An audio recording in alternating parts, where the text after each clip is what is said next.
पिता, पुत्र और पवित्र आत्मा के नाम पर आमीन। यीशु की स्तुति हो, आराधना हो। प्यारे विश्वासियों, सर्वशक्तिमान ईश्वर से प्रार्थना करें, हे प्रभु ईश्वर, हमारी रक्षा कर, हमें बुद्धि और ज्ञान प्रदान कर। जो वचन हम सुनने जा रहे हैं उसे समझने की कृपा पवित्र आत्मा के द्वारा हमें प्रदान कर। आमीन। हालेलुया। स्तुति, आराधना, महिमा। हालेलुया। Thank you Jesus. प्यारे विश्वासियों, ये आज का विषय यह है कि हमारा मुख या जुबान, जीभ प्रभु के द्वारा दिया हुआ वरदान है। Praise the Lord. निर्गमन ग्रंथ अध्याय 4 वाक्य 11 में हम ये पढ़ते हैं, जब मूसा ने कहा मैं अच्छा वक्ता नहीं हूं, तो तब ईश्वर ने कहा इंसान को बोलने की शक्ति प्रदान करने वाला कौन है? क्या मैं प्रभु नहीं हूं? हाँ, हम लोगों को बोलने की शक्ति, देखने की शक्ति सब प्रदान करने वाला ईश्वर है। हालेलुया। ईश्वर अपनी योजना के अनुसार हर एक इंसान को अलग अलग वरदान देते हैं और हम लोगों को बोलने का ये वरदान मिला है। हालेलुया। और संत याकूब कहते हैं अध्याय 3 के 4 और 5 में कि जीभ जो है एक छोटा सा अंग है शरीर का, लेकिन सबसे शक्तिशाली अंग है। हालेलुया। क्योंकि ये जीभ के द्वारा हम कुछ भी कर सकते हैं। और संत याकूब तुलना करते हैं, जिस प्रकार एक बहुत बड़ा जहाज शिप को नियंत्रण करने वाला या सही गति देने वाला एक पतवार है, एक रडर है, इसी प्रकार जीभ हमारे जीवन को गति देता है। हालेलुया। और आगे याकूब फिर से कहते हैं, जिस प्रकार छोटी सी चिंगारी, ए स्मॉल फायर, पूरे जंगल को आग लगाते हैं, जंगल में आग लगाते हैं, उसी प्रकार हमारा जीभ भी ऐसा काम करता है। जीभ के द्वारा हम भला कार्य भी कर सकते हैं, बुरा कार्य भी कर सकते हैं।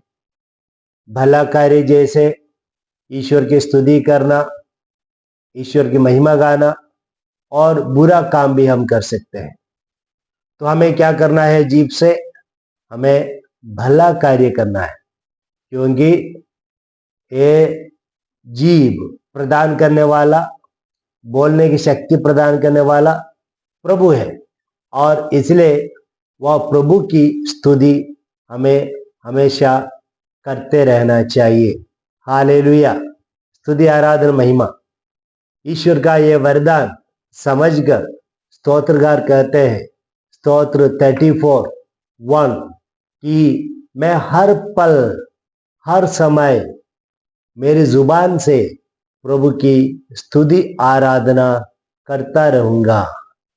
यह सच्चाई स्तोत्रगार ने समझ लिया कि अगर मैं बोल पा रहा हूं, ये शक्ति देने वाला ईश्वर है, और इसलिए वे कहते हैं मैं हर क्षण, हर पल, हर समय, सदा सर्वदा प्रभु की स्तुति आराधना करता रहूंगा। हालेलुया। Praise the Lord. और स्तोत्रगार कहते हैं 71 वाक्य 8 में, मेरा मुंह जो है, my mouth is filled with the praise of God. जैसे हमारे मुंह में हम खाना भरते हैं और हमारा मुंह फूल जाता है, ऐसा। और इसी प्रकार जब ईश्वर की स्तुति हमारे मुंह में भर भर के हैं, तो हम लगातार प्रभु की स्तुति करते रहेंगे, क्योंकि प्रभु की स्तुति आराधना करने के लिए बहुत कारण है। Praise the Lord. हालेलुया। और हम आगे पढ़ते हैं स्तोत्र ग्रंथ 71 वाक्य 14 में, I will praise my God more and more, tell of his salvation more and more, यानी मैं प्रभु की स्तुति और अधिक अधिक करता रहूंगा, गाता रहूंगा, और उनकी मुक्ति के बारे में मैं जपता रहूंगा। और इसी प्रकार वचन में हम कहते हैं कि दिन प्रतिदिन ईश्वर के प्रति हमारी स्तुति आराधना बढ़ना चाहिए। तो इसी प्रकार स्तोत्रगार हम लोगों से कहते हैं। और स्तोत्र 71 23 में कहते हैं, my lips shall rejoice when I sing to you, मेरी होठ जो है प्रभु की स्तुति आराधना करने से आनंदित हो जाती है। हालेलुया। प्रभु का नाम लेना और उस नाम का भजन गाना कितना मधुर है, कितना सुंदर है मेरी जुबान के लिए। हालेलुया। ये अनुभव हमारा हो जाए। प्यारे विश्वासियों, जैसे मैंने कहा, बोलने की शक्ति प्रभु ने प्रदान की है और हमें मालूम नहीं है कि बोलने की शक्ति हमारे जीवन के अंत तक रहेगा या नहीं, क्योंकि हम लोग देखते हैं कुछ एक्सीडेंट की वजह से, दुर्घटना की वजह से, बीमारी की वजह से कुछ लोगों ने बोलने की शक्ति खो गई है। लेकिन ईश्वर का धन्यवाद, अभी भी आप और मैं बोल पा रहा हूं। तो जब तक हम बोल पाए तब तक हम हमारी जुबान के द्वारा प्रभु का ही गुणगान करें, प्रभु का ही स्तुति करें। हम गलत रीति में इस्तेमाल ना करें, क्योंकि देने वाले की इच्छा और उनका मकसद यह है कि हम इसका सदुपयोग करें, दुरुपयोग ना करें। ईश्वर आपको अनुग्रह प्रदान करे। हम जब तक जुबान है, हम जुबान से ईश्वर की स्तुति आराधना करते हुए जीवन बिताए। आमीन।